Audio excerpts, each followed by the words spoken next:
आकाशवाणी भोपाल से प्रस्तुत हैं प्रादेशिक समाचार। नमस्कार, समाचारों के साथ मैं संयुक्ता बैनर्जी। पहले मुख्य समाचार।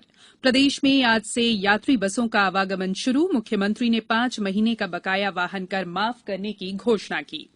29 नवंबर से पहले होंगे 27 विधानसभा सीटों के लिए उपचुनाव। आज देश भर में मनाया जा रहा है शिक्षा दिवस और प्रदेश में कोरोना संक्रमितों की संख्या 70,000 के पार। 53,000 से ज्यादा मरीज स्वस्थ हुए। अब समाचार विस्तार से। प्रदेश में यात्री बसों का आवागमन आज से शुरू हो गया है। अब ये बसें पूरी क्षमता के साथ चल सकेंगी। मुख्यमंत्री शिवराज सिंह चौहान ने बस संचालकों और उनसे जुड़े लोगों की परेशानियों को ध्यान में रखते हुए 1 अप्रैल से 31 अगस्त तक की अवधि तक बसों पर बकाया वाहन कर पूरी तरह माफ करने की घोषणा की है।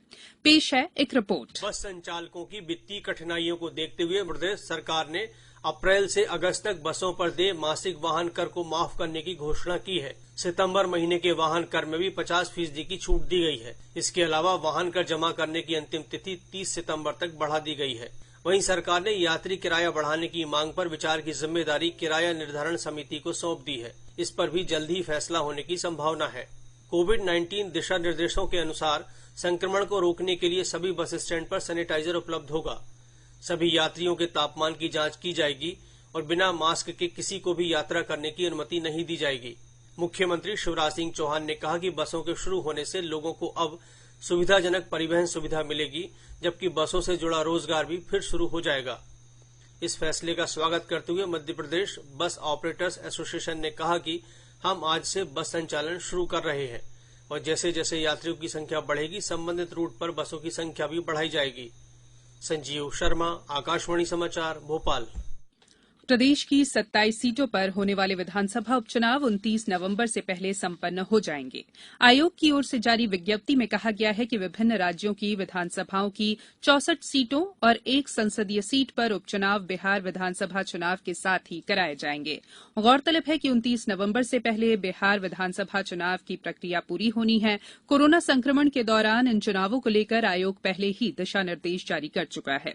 इनमें कहा गया है कि राजनीतिक दलों को जहां जनसंपर्क के लिए सीमित लोगों के साथ अनुमति दी जाएगी, वहीं प्रत्याशियों से ऑनलाइन नामांकन लिए जाएंगे। मतदाताओं को मतदान के दौरान मास्क और सैनिटाइजर के साथ साथ लोगों को उचित दूरी का पालन भी करना होगा। उच्चतम न्यायालय ने दूसरी बार कोरोना संकट के कारण इंजीनियरिंग संयुक्त प्रवेश परीक्षा जेईई और मेडिकल प्रवेश परीक्षा राष्ट्रीय पात्रता सह प्रवेश परीक्षा नीट को स्थगित करने के अनुरोध को खारिज कर दिया है। 6 विपक्षी दल शासित राज्यों ने उच्चतम न्यायालय के पहले दिए गए आदेश की समीक्षा करने और परीक्षाएं स्थगित करने का आग्रह किया था। इधर प्रदेश में जेईई की परीक्षाएं चल रही हैं। राज्य सरकार द्वारा परीक्षार्थियों को परिवहन सेवा उपलब्ध कराई जा रही है। रेल यात्रियों की सुविधा को ध्यान में रखते हुए भोपाल के हबीबगंज स्टेशन से रीवा के बीच चलने वाली विशेष ट्रेन का संचालन आज से शुरू हो रहा है। ये ट्रेन भोपाल से रात 10 बजे रवाना होगी, वहीं रीवा से रात 8:05 पर प्रस्थान करेगी। इसके अलावा जबलपुर से भोपाल होते हुए इंदौर के लिए भी आज से ट्रेन चलाई जाएगी। उधर जबलपुर के मदन महल स्टेशन से रीवा और मदन महल से सिंगरौली के बीच स्पेशल ट्रेन आज से ही शुरू हो रही है।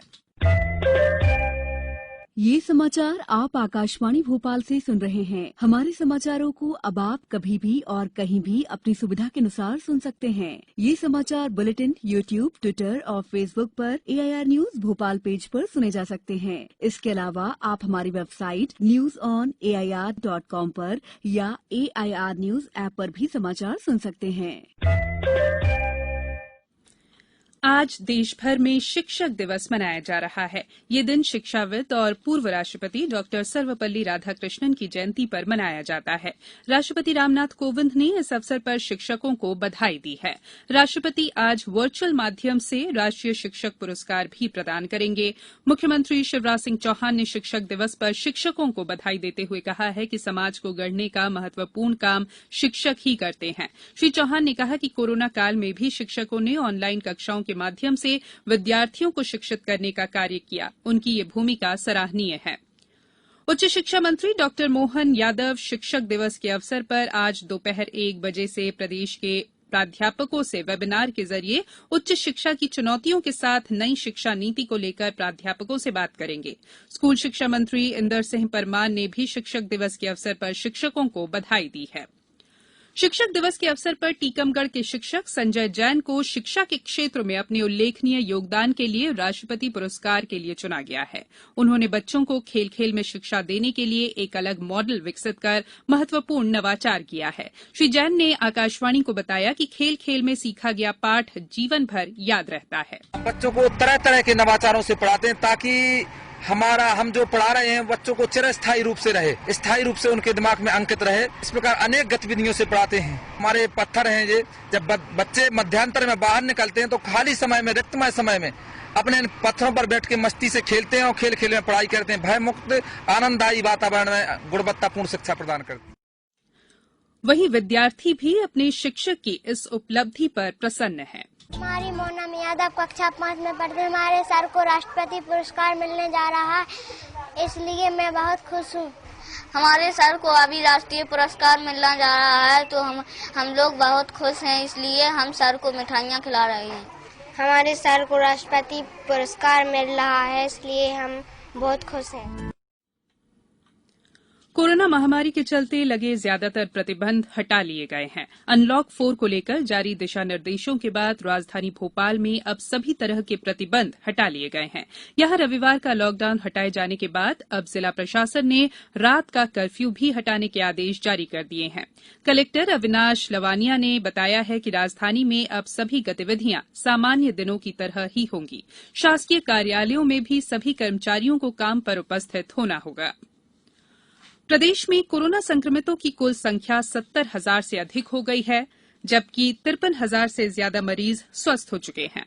राजधानी भोपाल में 209 नए मरीज मिलने से कुल संक्रमितों की संख्या 11,985 हो गई है। वहीं इंदौर में 284 नए मरीज मिले हैं। इन्हें मिलाकर संक्रमितों का आंकड़ा 14,315 हो गया है, जबकि 9,896 लोग स्वस्थ हो चुके हैं। अब कुछ समाचार संक्षेप में। केंद्रीय पर्यटन और संस्कृति राज्य मंत्री प्रहलाद पटेल आज अपने गृहनगर नरसिंहपुर जिले के गोटेगांव पहुंच रहे हैं। वे यहां स्थानीय कार्यक्रमों में भाग लेंगे। संघ लोक सेवा आयोग दिल्ली द्वारा आयोजित एनडीए और एनए प्रथम द्वितीय परीक्षा कल राजधानी भोपाल के 55 केंद्रों पर आयोजित की जाएगी। और प्रदेश के 5 जिलों रायसेन, सीहोर, होशंगाबाद, देवास और हरदा में प्रधानमंत्री फसल बीमा राशि जमा कराने की तिथि 7 सितंबर कर दी गई है। इसके लिए रविवार को भी बैंक खुले रहेंगे। अंत में बुलेटिन के मुख्य समाचार एक बार फिर। प्रदेश में आज से यात्री बसों का आवागमन शुरू। मुख्यमंत्री ने 5 महीने का बकाया वाहन कर माफ करने की घोषणा की। 29 नवंबर से पहले होंगे 27 विधानसभा सीटों के लिए उपचुनाव। आज देश भर में मनाया जा रहा है शिक्षक दिवस। और प्रदेश में कोरोना संक्रमितों की संख्या 70,000 के पार, 53,000 से ज्यादा मरीज हुए स्वस्थ। इस बुलेटिन में इतना ही। घर में रहिए, सुरक्षित रहिए और सुनते रहिए आकाशवाणी। नमस्कार।